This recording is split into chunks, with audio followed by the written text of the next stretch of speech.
முதலமைச்சர் ஜெயலலிதாவையோ பிரதமர் நரேந்திர மோடியையோ அவமானப்படுத்தும் எண்ணம் எதுவும் தமக்கு இல்லை என்றும் இது குறித்து தவறாக எதுவும் பேசவில்லை என்பதால் மன்னிப்பு கேட்க வேண்டிய தேவையில்லை என்றும் தமிழக காங்கிரஸ் தலைவர் EVKS இளங்கோவன் தெரிவித்துள்ளார்.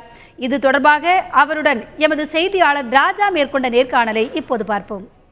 நீங்கள் தெரிவித்த கருத்தில் இருந்து பின்வாங்க போவதில்லை என்று நேற்றே நீங்கள் செய்தியாளர்களும் தெரிவித்தீர்கள். அப்படி இருக்கும்போது இதே போல் உங்கள் காங்கிரஸ் கட்சியின் அகில இந்திய தலைவர் சோனியா காந்தி மற்றொரு தலைவர் சந்திக்கும் பொழுது இதே போல் மற்றொரு தலைவர் நீங்கள் கூறிய அதே வார்த்தைகளால் விமர்சனம் செய்தால் அதை நீங்கள் ஏற்றுக்கொள்வீர்களா?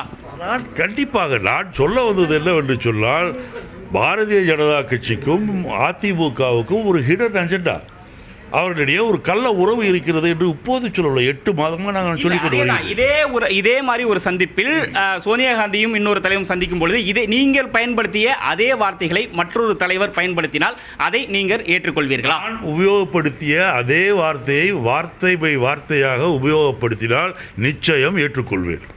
ஏனென்றால் என்னை பொறுத்தவரையில் யாரையும் தனிப்பட்ட முறையிலே கொச்சைப்படுத்த வேண்டும் என்று நான் சொல்லிவிட்டு உடனே சொல்லுகின்றேன், நீங்கள் தவறாக புரிந்து கொள்ளக்கூடாது என்று.